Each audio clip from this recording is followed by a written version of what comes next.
Live Madhya Pradesh पर देखिए मासूम बच्ची के साथ हुए दरिंदगी की ये क्राइम रिपोर्ट। बच्ची से दुष्कर्म। एक छोटी नाबालिग बच्ची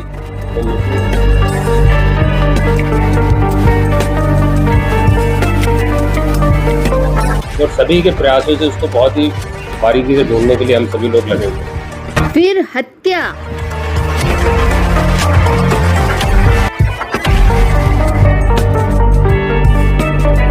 पुराने खंडर मकान के अंदर एक बच्ची, एक डेड बॉडी मिली है।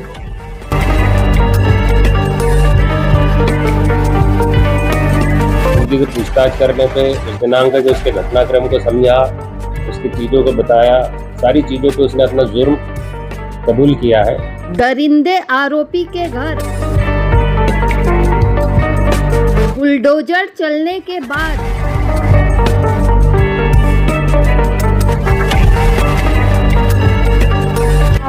के द्वारा हटाया जा रहा है और कार्रवाई की जा रही है।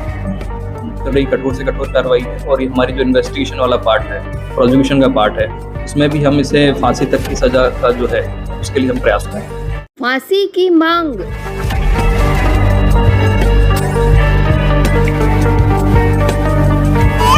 उसको कड़ी से कड़ी सजा, सीधी फांसी देना चाहिए। और आप बताइए 24 घंटे के अंदर फांसी होना चाहिए, जल्द से जल्द फांसी की सजा और उनका मकान क्षतिग्रस्त किया। 18 मई दोपहर 1 बजे शिकारपुरा थाना क्षेत्र से घर के बाहर खेल रही 6 साल की मासूम बच्ची लापता हो जाती है। 18 तारीख से बहुत ही दुखद घटनाक्रम जारी था। एक छोटी नाबालिग बच्ची जिसकी उम्र 6 वर्ष थी, थाना शिकारपुरा क्षेत्र की जो बच्ची थी वो मिसिंग हुई थी और उसके बाद में पुलिस के द्वारा अपहरण का प्रकरण पंजीबद्ध 18 तारीख को किया था। 19 मई को पुलिस सीसीटीवी कैमरे की जांच के साथ डॉग स्क्वाड की मदद से अनेक क्षेत्रों में सर्चिंग करते हैं। क्योंकि 6 वर्ष की बच्ची थी, इसलिए हमारी पूरी टीम, पुलिस के सारे लोग, सीसीटीवी, लोकल लोगों से पूछताछ, आसपास के अन्य एजेंसीज, मोहल्ले के लोग, मीडिया के सभी साथी और सभी के प्रयासों से उसको बहुत ही बारीकी से ढूंढने के लिए हम सभी लोग लगे हुए। 20 मई दोपहर को एक खंडर मकान में बच्ची का शव संदिग्ध अवस्था में मिलता है। दिनांक 20 तारीख को दोपहर में हमको एक सूचना मिली है कि उसके घर के आसपास एक खंडर नुमा मकान के अंदर बेड स्मेल की आने की भी सूचना थी। पुलिस त्वरित रूप से मौके पर पहुंची, सभी लोग पहुंचे थे और उस पूरे घटनाक्रम में उस क्षेत्र में जब हम लोगों ने देखा तो एक जो बच्ची का शव रिकवर हुआ है जो कि ग्रीन नेट से ढका हुआ था। शॉर्ट पीएम रिपोर्ट में बच्ची के साथ दुष्कर्म और गला घोटकर मारने की रिपोर्ट सामने आती है।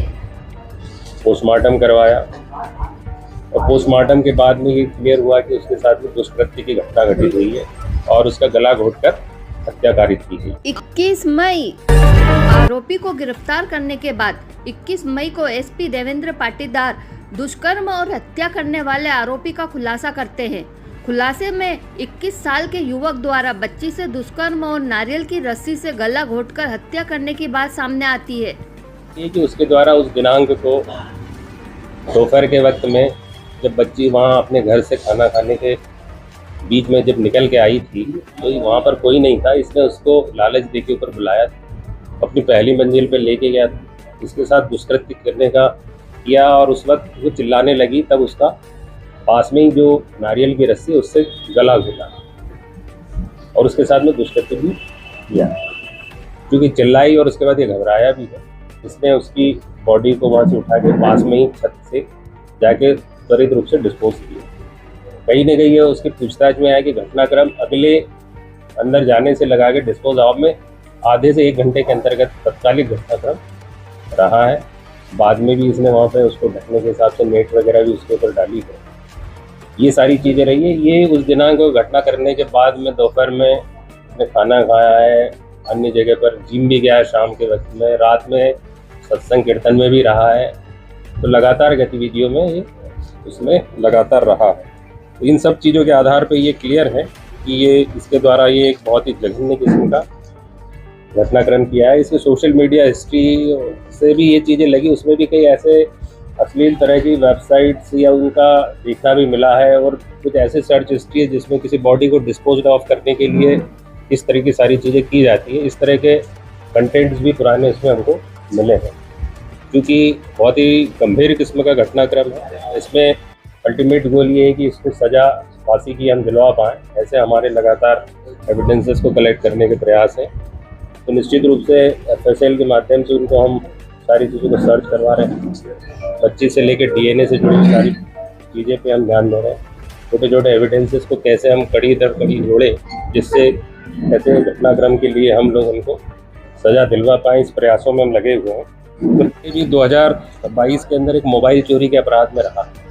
इससे उस वक्त एक घटनाक्रम में तात्कालिक जो चर्चा की है, तो एक बार मोबाइल के लिए जब तजवीज़ दी थी तब भी उसने वहाँ पे मोबाइल फेंका था, उसी जगह फेंका था।